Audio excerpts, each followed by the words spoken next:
Israel intensifica bombardeamentos a Gaza e deixa alerta: guerra contra o Hamas pode durar meses. Estados Unidos e Israel prometem fluxo contínuo de ajuda humanitária para Gaza. Mais 14 caminhões com ajuda entraram no território. A ONU diz que é preciso mais, muito mais. Manifestações prosseguem pela Europa. Sarajevo expressou apoio aos palestinianos. A Alemanha condenou o antissemitismo. Há um ano, a extrema-direita de Giorgia Meloni formava governo em Itália sob a apreensão da maioria dos países da União Europeia. A noite em Gaza voltou a ser iluminada por explosões. Israel intensificou o bombardeamento na região e reiterou o alerta. A população que ainda permanece no norte do enclave deve fugir para o sul. Apesar de Al-Qaeda e o autoproclamado Estado Islâmico terem apelado a ataques contra Israel, Estados Unidos e alvos judaicos, o ministro israelita da Defesa insiste que a guerra contra o Hamas pode durar, mas será a última contra o movimento radical islâmico.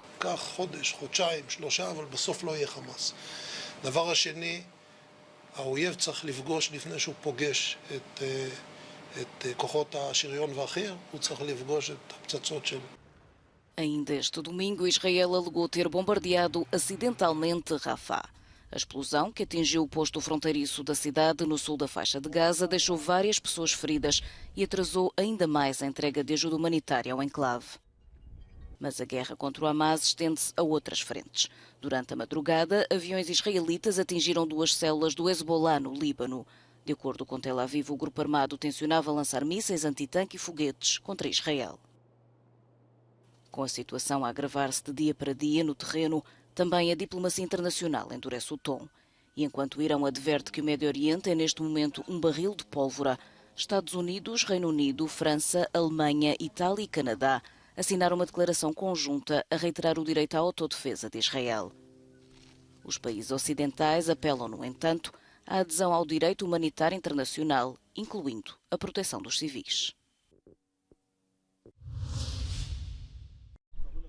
Apesar dos bombardeamentos na passagem fronteiriça de Rafah, um segundo comboio de 14 caminhões de ajuda humanitária entrou em Gaza no domingo. Uma ajuda que se soma aos primeiros 20 caminhões que cruzaram a fronteira egípcia no sábado. Tanto os Estados Unidos como Israel garantiram que a partir de agora haverá um fluxo contínuo desta assistência crítica para a região. O chefe humanitário da ONU confirmou a chegada dos 14 caminhões, dizendo que era outro pequeno vislumbre de esperança para os palestinianos, mas alertou que ainda precisam de mais, de muito mais. Desde 7 de outubro, a população de Gaza está sitiada por Israel. As organizações humanitárias internacionais apelam a um fluxo urgente e sustentado de ajuda aos civis. Após uma ligação entre Joe Biden e o primeiro-ministro de Israel, Benjamin Netanyahu, o presidente dos Estados Unidos disse que a ajuda humanitária está a ser distribuída aos palestinianos necessitados. Os líderes também discutiram os esforços em curso para garantir a libertação de todos os reféns detidos pelo Hamas. As manifestações no âmbito da guerra Israel-Hamas prosseguiram este domingo pela Europa. Na Bósnia, centenas de pessoas juntaram-se para mostrar solidariedade ao povo palestiniano em Sarajevo, uma cidade cercada e bombardeada nos anos 90, tal como agora Gaza. Em Londres, no Reino Unido, e em Berlim, na Alemanha, milhares de pessoas voltaram a fazer-se ouvir nas ruas na condenação do antissemitismo e a manifestar apoio a Israel. Antes, o chanceler alemão tinha marcado presença na inauguração de uma nova sinagoga em Dessau, no leste do país. Na ocasião, Olaf Scholz reiterou o apoio da Alemanha a Israel e assumiu-se revoltado pelos atos de antissemitismo que têm ocorrido na Europa desde o ataque do Hamas a Israel a 7 de outubro, nomeadamente a sinalização de residências judias em Berlim, com a estrela de David. Em Genebra, na Suíça, por fim, mais de 200 organizações de 70 países juntaram-se diante da sede da Cruz Vermelha para exigir a libertação imediata dos reféns retidos pelo Hamas, em Gaza. A percentagem de ucranianos que acredita que o Ocidente está a ficar cansado da guerra no seu país aumentou de forma significativa no último ano.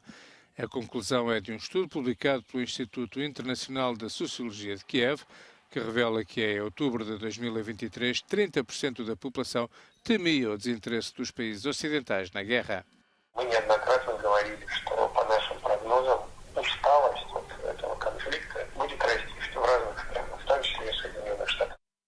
No entanto, a maioria dos ucranianos continua convencida de que é pouco provável que o apoio dos países ocidentais à Ucrânia enfraqueça nos próximos meses.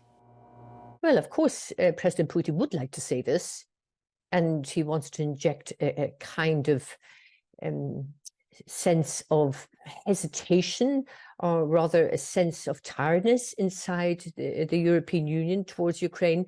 But I'm not so sure, sitting here in Berlin, that the fatigue is deep-rooted enough, that it's wide enough, but the sense that the war has gone on long enough is out there among the member states, but it's not deep enough and wide enough to actually say, to come to the point where the Europeans say, enough is enough, let's negotiate. It's so important to have a good understanding of what's at stake in the conflict, which isn't just the future security order of Europe and the potential for more Russian aggression, but is also around the economic and political systems that Ukrainians are fighting for the reform of and fighting to join together with their European neighbors. This is a conflict worth supporting Ukraine in, because the alternative in which Putin wins and destroys that country will lead not only to a shattering of the European security paradigm, but the political and economic paradigm across Europe as well.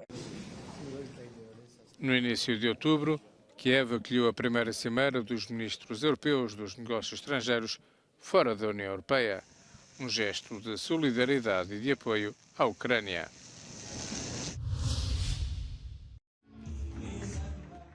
Há um ano, um governo de extrema-direita e eurocético assumia funções em Itália, pondo em alerta muitos Estados-membros da União Europeia.